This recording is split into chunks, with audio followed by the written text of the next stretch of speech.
지난주부터 피 흘린 바자치 우리 교회의 역사를 공부하고 있습니다. 지난주에 우리가 서문 10페이지 터툴리안까지 했습니다. 맨 밑에 단락을 보겠습니다. 침례 교도들은 사도권의 계승을 믿지 않는다. 즉 사도의 직분은 사도들의 죽음과 함께 끝났다고 믿는 것이다. 하나님께서 그들에게 주신 은사도 사도들과 함께 끝난 것입니다. 사도권의 계승을 아직도 주장하는 사람들이 있죠. 로마 카톨릭도 사도권의 계승을 주장하고 있습니다. 그러나 예수님께서 이 땅 위에서 사역하시는 동안 맨 처음으로 교회를 세우셨던 그때부터 다시 오실 때까지 교회는 항상 존속할 것을 약속하셨다.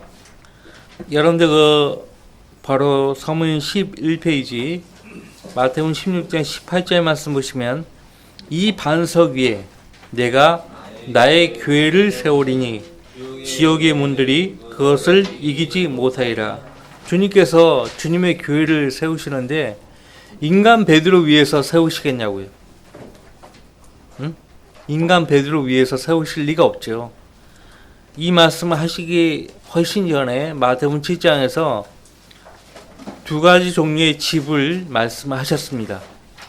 하나는 반석이 지은 집과 또 모래 위에 지은 집에 대해서 말씀하셨습니다.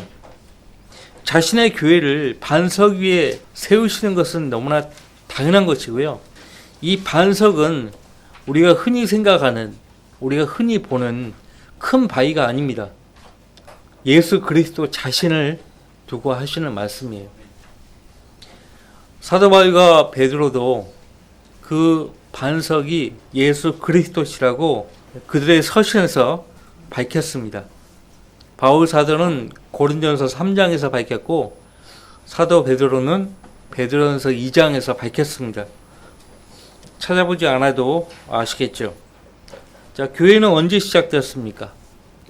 사도행전 2장 오순절에 성령께서 내려오심으로써 교회가 시작된 것이에요.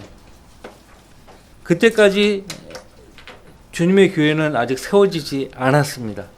자, 이 반석 위에 내가 나의 교회를 세우리니 아직은 미래예요. 아직은 미래예요. 언제 세우셨는가? 오순절날. 그러니까 예수님께서 교회를 처음 언급하실 때 지금 마태복음 16장 18절 말씀에서 교회라는 말을 처음 주님이 언급하신 거예요. 그 전까지는 교회라는 말이 없어요. 구약 성경에는 회중이라는 말이 있죠. 회중. 회중의 뜻이 뭔지 아십니까? 하나님을 경배하는 주의 백성들이라는 뜻입니다. 하나님을 경배하는 주의 백성들이 회중이라는 뜻이에요. 그런 의미에서 지금 우리 모두가 다 주의 회중이죠. 자, 이 교회라는 이 말 자체가 구약 성경에는 없어요. 지금 마태복음 16장 18절 말씀에서 처음 주님이 언급하신 거예요. 18장에서도 교회를 말씀하셨어요. 두세 사람이 내 이름으로 모이는 곳에 나도 그들과 함께 하시겠다고 말씀하셨죠. 그리고 교회의 말을 듣지 않거든 그런 말씀하셨죠. 그래서 교회에 대한 언급을 마태복음 16장 18절 말씀과 마태복음 18장에서 주님이 직접 말씀하신 거예요.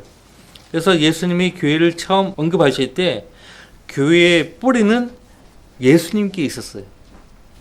교회의 뿌리가 누구에게 있었다고요? 예수님께 있었다고요. 기억하시고요. 교재 보시면 그리고 예수님께서는 그의 교회가 행해야 할 지상 명령을 주실 때 다음과 같이 약속하셨다. 자, 교회가 행해야 할 지상 명령 어떤 명령이었어요? 기억하십니까? 마태복음 28장 너희는 가서 가르치라고 했어요. 그리고 아버지와 아들과 성령 이름으로 침례를 주라고 했어요. 자, 무엇을 가르칠까요? 예수님이 직접 본을 보이셨죠. 하나님의 나라에 관한 진리, 하나님 나라에 관한 복음을 전파하시고 가르치신 거예요. 그래서 우리도 복음을 전해서 사람들 하여금 어떻게 하면 구원을 받는지 가르쳐 줘야 되는 거예요. 먼저는 구원의 길을 가르쳐 줘야 돼요.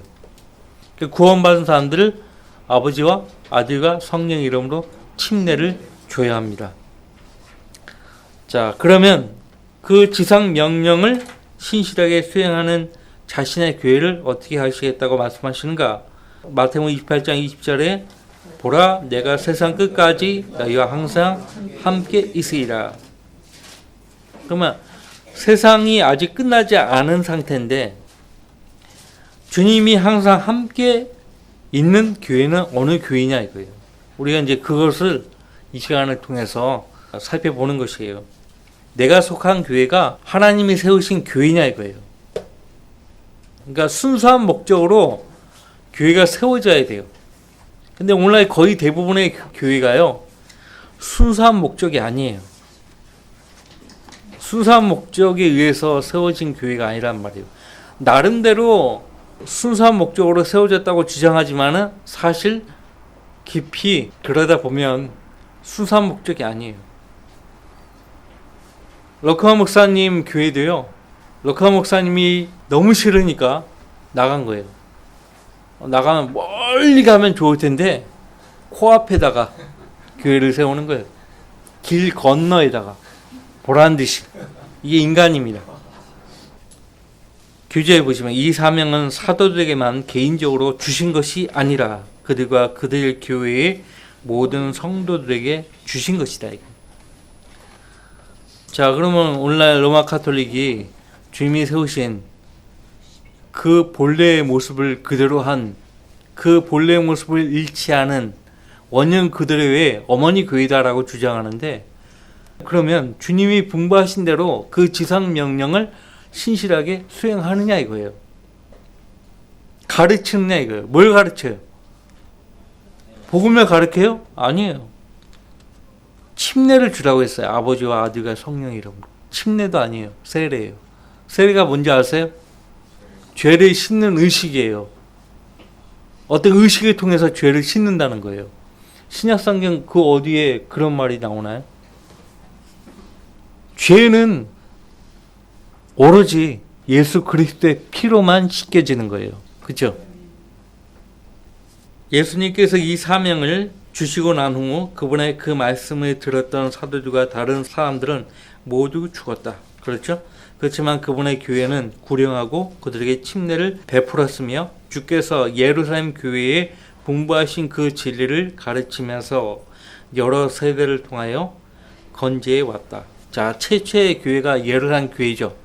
오순절 사건으로 세워진 교회가 예루살렘 교회인데 예루살렘 교회의 구성원들은 유대인들이에요. 유대인 아니면 유대교로 개종한 자들. 이방인들은 한 명도 없어요. 무슨 말인지 아시겠죠? 신약 교회의 교리에 따라 세워진 최초의 신약 교회는 어디냐 하니까 예루살렘 교회가 아니에요. 안티옥 교회, 시리아 안티옥 교회예요. 시리아 안티옥 교회에서 신약 성경이 필사되고 거기서 전파된 거예요. 예루살렘 교회가 아니에요. 그러니까 초대교회로 돌아가자. 이 말은 엉터리입니다. 잘 모르고 하는 소리예요. 이 신실한 교회들이 피의 발자취를 남기면서 나아갔을 때 그들은 예수님께서 함께 하시는 축복을 받았던 것이다. 왜 피의 발자취라고 하는가? 성경대로 믿고 실행했더니 세상으로부터 미움을 받는 거예요. 박해를 받고. 예루살렘 교회뿐만 아니라 시대 안티옥 교회 또 신약 성경에 나오는 많은 교회들이 유대인들로부터 박해를 그렇게 많이 받았어요. 세상 사람들로부터 받는 박해는 뭐 그렇다 쳐도 유대인들로부터 받는 박해는 너무나 고통스러웠어요. 자, 이 교회 역사는 자신의 교회에 주신 주님의 약속이 어떻게 성취되었는지를 보여주고 있다. 어느 시대에 있어서나 주님께서 맡기신 그 진리들을 가르쳤던 교회를 발견할 수 있으며 캐롤 박사는 다음에 교리들을 가르치는 것이 성경적인 신약교회의 특징이라고 불렀다. 성경적인 신약교회의 특징. 반드시 성경대로 믿는 신약교회의 특징을 아셔야 돼요. 그 다음 페이지, 이 교회를 창설하신 분이 누구인가? 예수 그리스도예요. 그래서 주님은 명령을 주시는 분이고 교회는 다만 실행 기관일 뿐이다. 입법자는 예수 그리스도예요. 교회는 그분이 명령하신 것을 실행하는 기관일 뿐이에요. 교회의 머리가 예수 그리스도시라고 골로새서 2장 18절은 말하고 있습니다. 자, 두 번째, 교회의 믿음과 실행에 있어서 최종 권위가 뭐예요? 교회의 헌법이 뭐예요? 성경이에요. 무슨 헌법이 또 필요한 게 아니에요. 그런데 오늘날 장로교단, 감리교단, 선교교단, 교단들마다 헌법이 있어요. 그리고 그 헌법에 따라 교인들을 다스립니다. 그러니까 다시 말하면 성경이 없다는 증거예요. 헌법으로 뭘 한다는 것은 성경이 없다는 것이에요. 교회 이름은요, 성경에서는 그냥 교회예요. 교회들이라고도 불리고 교회예요. 교회. 다른 수식어가 없어요. 지역명에 따라 예루살렘 교회, 시리아 안티옥 교회 이렇게 불릴 뿐이지 무슨 교파, 교단 이런 게 없었어요. 자, 교회예요. 교회. 주님이 친히 지어주신 이름이에요. 교회 또는 교회들. 교회 제도는 무엇인가 하니까요, 회중적이에요. 회중적이라는 얘기는 모든 회원의 평등성을 가리키는 거거든요. 그러니까 다시 말하면 교회 지도자를 아버지라고 부르면서 우상화하지 않는다는 것이에요. 교회 회원은 구원받은 그리스도인의 하나죠. 예수 그리스도의 십자가의 보배로운 피를 믿음으로 구원받은 확신이 있는 성도들이 교회 회원될 자격을 얻는 거예요. 구원받지 않은 사람들은 절대 교회 회원 될 수 없어요. 자, 교회 의식은 두 가지 뿐입니다. 침례식과 주의 만찬 뿐이에요. 근데 오늘날 교회들 보세요. 무슨 예식이 그렇게 많은지 모르겠어요. 추수감사자도 사실 미국의 선교사들이 우리나라에 가져온 것인데 미국 사람들이니까 그렇게 지키는 거고 우리 민족은 아무 상관이 없어요. 교회 직분은 목사와 집사뿐입니다. 성경에서는 목사를 장로라고 부르죠. 또 감독이라고 부릅니다. 그러니까 장로는 그 목사 그 자신을 가리키는 거예요. 영적인 연장자. 목사와 감독은 그 사람이 하는 그 일을 가리키는 거예요. 목사가 뭐예요? 하나님의 양무리들을 치고 돌보는 사람이에요. 목자라고 하는데 들판에 양과 소를 키우는 그 목자하고 혼동이 되니까 목사라고 그렇게 부르는 거예요. 페스터라고 하죠. 페스터가 어디서 가져왔는가 하니까 페스튜어에서 가져온 거예요. 초장에서 가져온 거예요. 초장에서 양머리들을 치고 돌보는 사람. 이게 페스터예요. 그 다음에 집사. 사도행전 6장에 따라 보면 목사가 말씀의 사역과 기도의 사역에 전념할 수 있도록 집사가 다른 재반 사항들을 관리하고 돌보기 위해서 세우는 사람이거든요. 디아콘이라는 말인데 영어로 디컨이에요. 근데 이 어원의 정확한 뜻이 뭐냐면 먼지 사이로 달려가는 사람이라는 뜻이에요. 그러니까 먼지 사이로 달려간다는 말 자체가 얼마나 바쁘게 빠르게 일을 하는 사람이냐는 말이에요. 바쁘게 빠르게 일을 하려면 교회 집사들은 젊어야 되겠죠. 젊었을 때 집사 직분을 받으신 분이 이제 나이 들면 일을 못 하시잖아요. 그러니까 젊은 사람한테 바톤을 넘겨줘야 돼요.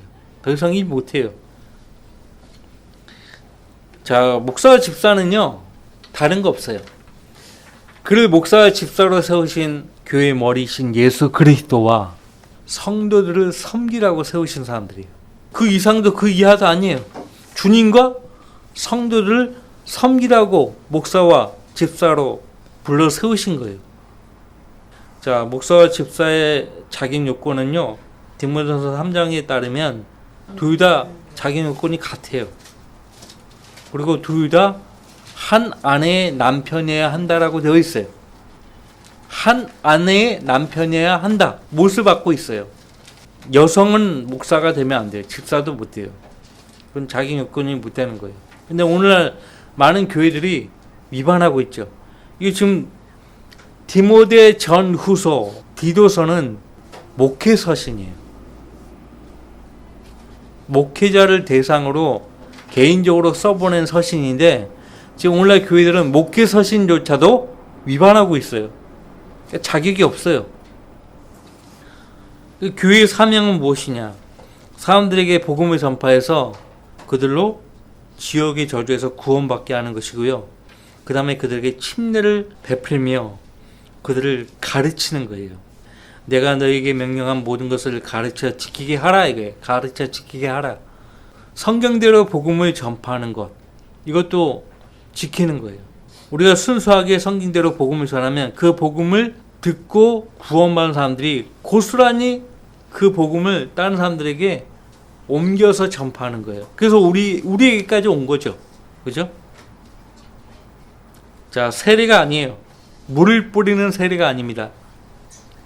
이거는 이제 구분하기 위해서 그렇게 용어를 만들어낸 것인데, 침례가 올바른 성경적 표현이고요. 자, 세례는 구분하기 위해서 적수례라고 합니다. 적수례. 물을 뿌리는 거죠. 적수례. 이거 세례예요. 관수례가 있어요. 어떤 그릇에 물을 담아가지고 물을 붓는 것이에요. 이 세례나 관수례는 약식으로 변질된 것이에요. 사람들이 많이 교회 안에 몰려오니까 간증을 다 하게 해야 되거든요. 구원 받았냐 안 받았냐 그 여부를 확인해야 되는데 313년 AD 313년 밀라노 칙령을 반포하죠. 콘스탄틴 대제가. 그 뒤에 325년에 가서 기독교를 정식으로 로마의 국교로 정하는 거예요.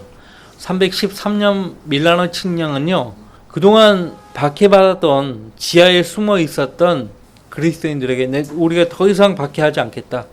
그리고 이제 누구나 기독교로 개종하면 많은 혜택을 주겠다. 뭐 그런 식으로 밀라노 칙령을 통해서요 반포를 한 것이에요. 그러면서 이제 교회가 부패하기 시작한 거예요. 아시겠지만 교회는요 순교자들의 피를 먹고 살아야 돼요. 박해가 끊이지 않아야 돼요. 박해가 멈춰버리면 교회가 해이해지는 거예요. 해이해진다고. 부패되는 거예요. 그동안 이제 박해를 해도 계속 믿음이 강해지고 더 많은 사람들이 구원을 받으니까 마귀가 전략을 바꾼 겁니다. 박해하지 않겠다 한 거예요.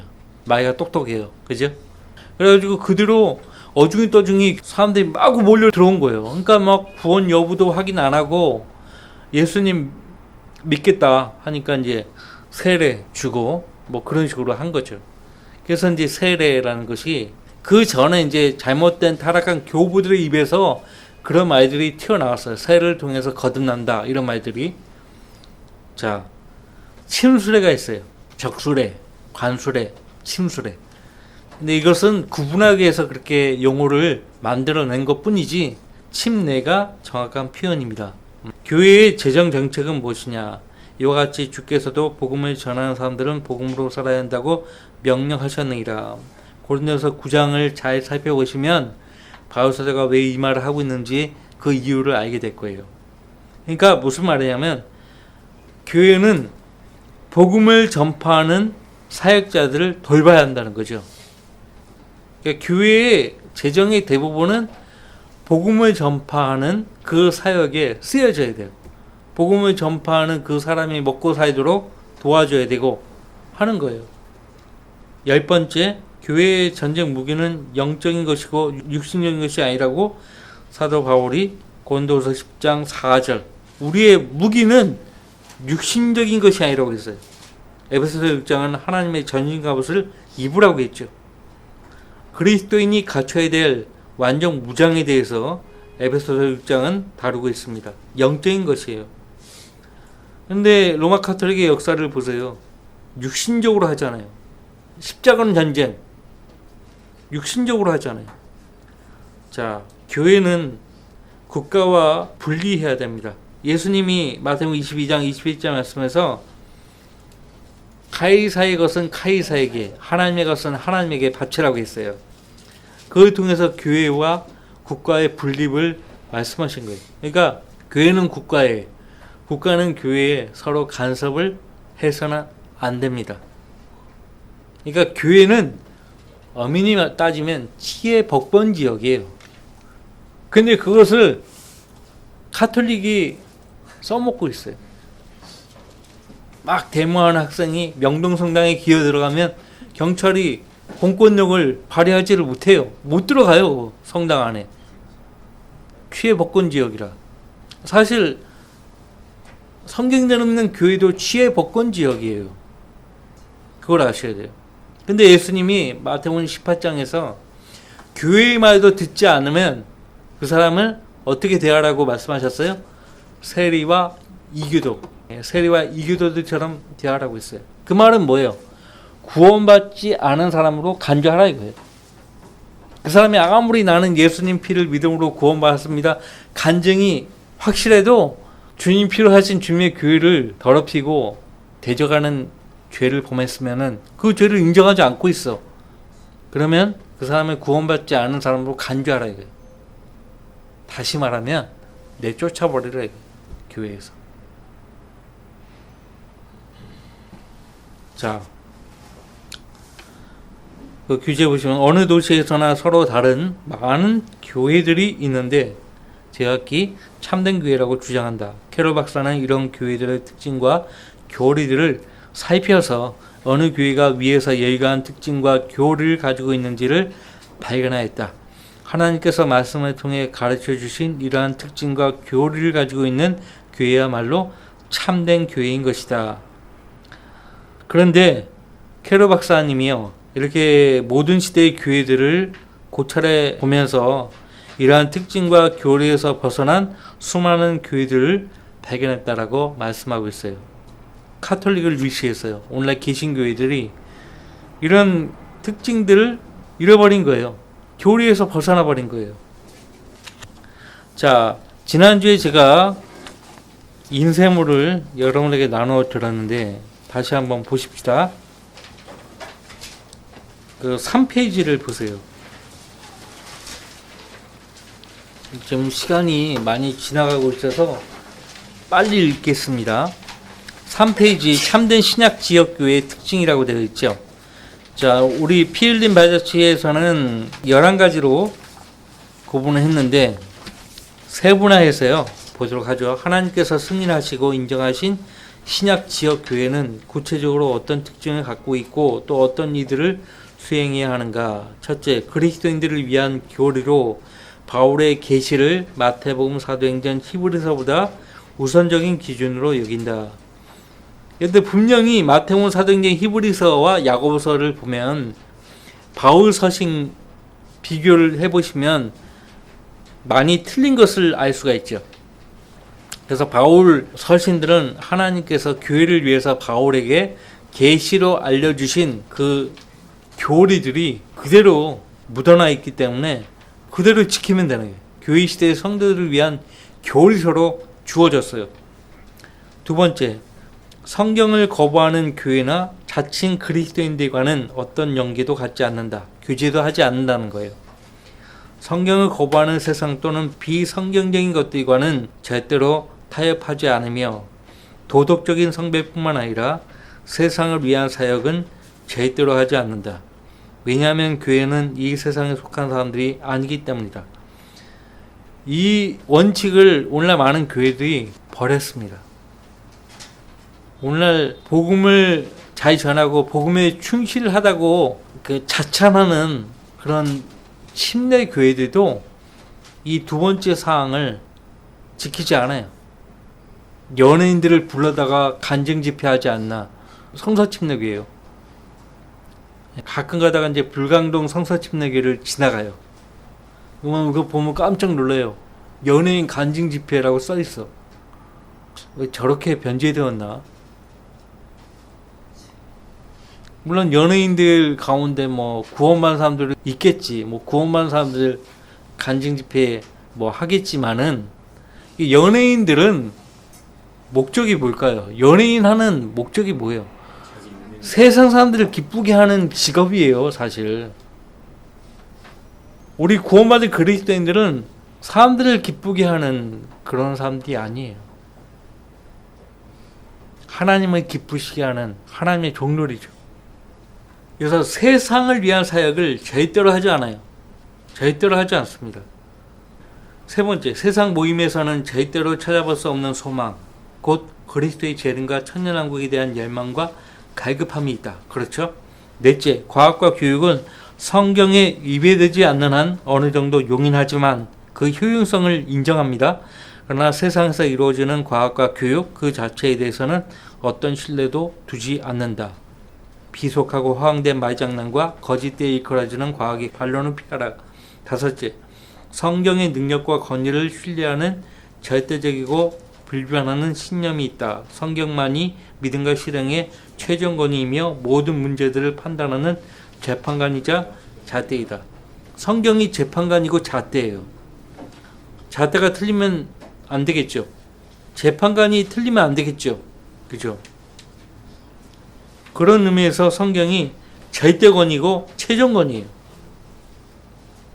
여섯째, 어떤 형태이든지 유아 세례는 배격한다. 어른들에게 물을 뿌리는 세례 역시 거부한다. 특히 개종이나 구원, 거듭남의 수단으로 세례나 침례를 주지 않는다. 일곱째, 어떤 형태의 종교적 의식이나 성체의 수단으로 구원받는다는 것을 배격한다. 참된 교회는 어떠한 종교적 의식이나 성사들에도 구원의 능력이 없음을 믿는다. 여덟째, 구원의 영원한 보장과 확신을 믿는다. 우리가 받은 구원은 하나님의 영원한 선물이죠. 그렇기 때문에 그 구원은 변할 수도 없고 잃어버릴 수도 없고 빼앗아 갈 수도 없어요. 아홉째, 예수 그리스도 없이 행하는 공개적인 간증으로 구원받지 않는다고 믿는다. 대표적인 것이 로마 카톨릭의 고해성사인데 그것은 구원과 전혀 관계가 없다. 특히 간증은 그리스도인에게 합당한 간증만 간증으로 인정한다. 판공성사, 별 희한한 이름 다 갖다 붙여요. 판공성사가 고해성사거든요. 성경에 없는 말이에요. 구원과 전혀 관계없어요. 종교적인 사람들의 세상적인 간증은 하지도 않고 받아들이지 않는다. 연예인이 상을 받으면 하나님께 영광 돌립니다. 하나님 영광 받지 않아요. 정말 구원받은 사람이라면 다른 일을 해야 돼. 그런데 거기 열째는 성경적으로 용납되지 않는 실행들을 거부하고 교육자나 과학자 또는 종교 지도자들에 의해 인류에게 증오와 이단이 된다는 비난을 받아도 세상으로부터 분리하는 가운데 그들에게 절대로 동화하지 않는다. 자, 11째, 국가와 교회의 분리를 엄격하게 고수한다. 이단이라는 말을 들어도 절대로 동화하지 않는다고 되어 있죠. 근데 어떤 사람들은 이단이라는 말을 들으면 견딜 수 없어 하는 사람들이 있어요. 여러분들 사도행전을 보면은 사도들이 이단이라는 말을 들었을 때 견딜 수 없어 하던가요? 오히려 자랑스러워했어요. 자랑스러워했다고요. 12째, 구량하고 선교하는 교회로서 세상 죄인들에게 부지런히 복음을 전파하고 여러 종류의 전도지를 구비해서 죄인들에게 복음을 전하는 효과적인 도구로 활용한다. 선교사들을 기도와 물질로 지원한다. 선교사들 지금도 정말 고생 많이 하고 있어. 이 배낭에 전도 책자, 전도지, 성경을 잔뜩 집어넣고 아직도 이렇게 그 발전이 안 된 그런 곳이 많아요. 뭐 네팔이라든지 산을 넘는 거예요. 산을 그렇게 넘어다니는 거예요. 넘어다니면서 복음을 전하는 거예요. 얼마나 고생하는지 몰라요. 기도하셔야 되고요. 물질로 지원해야 돼요. 13째, 성경을 가르치는 교회로서 거듭난 성도들을 진리의 말씀으로 부지런히 양육해야 돼요. 특히 성경을 올바르게 나누어 공부하는 방법인 세대적 진리를 가르친다. 14째, 주 예수 그리스도의 재림에 소망하며 구주를 영화롭게 해드린다. 구령하지 않는 교회, 성경을 제대로 가르치지 않는 교회, 그리스도의 재림에 소망하지도 않고 성교에 힘쓰지도 않는 교회는요, 이 지상에 존립해야 될 가치가 전혀 없어요. 유명무실한 그런 교회는 있을 필요가 없어요. 15째, 모든 성도가 제사장 드리며 지도자를 우상하지 않는다. 참된 교회는 그리스도인 모두가 영적인 제사장들이라는 사실을 믿는다. 만인 제사장, 베드로전서 2장 9절에 나오죠. 그래서 신약의 그리스도인은 그 어떤 교회의 지도자를 아버지라고 부른 적이 없어요. 근데 로마 카톨릭은 아버지라고 부르죠. 부른다고. 땅에 있는 사람을 아버지라고 부르지 말라고 했어요. 예수님이. 신부, 교부, 아버지란 말이잖아요. 이상 15가지 특징을 지닌 교회가 여러분이 사는 지역이 있는지 보세요. 우리 이 지역교에 속하고 있잖아요. 그러니까 그렇게 인도해 주신 하나님의 선하신 섭리적인 손길에 우리는 감사를 드려야 합니다. 자, 이렇게 성경대로 있는 지역교회의 특징을 아셔야지 지금 피 흘린 발자취에 나오는 이 교회들의 역사를 봤을 때 이해를 할 수 있어요. 이해를 할 수 있다고. 이제 다음 주부터는 교회사에서 발견되는 참된 교회에 대해서 차근차근 배워가도록 하겠습니다.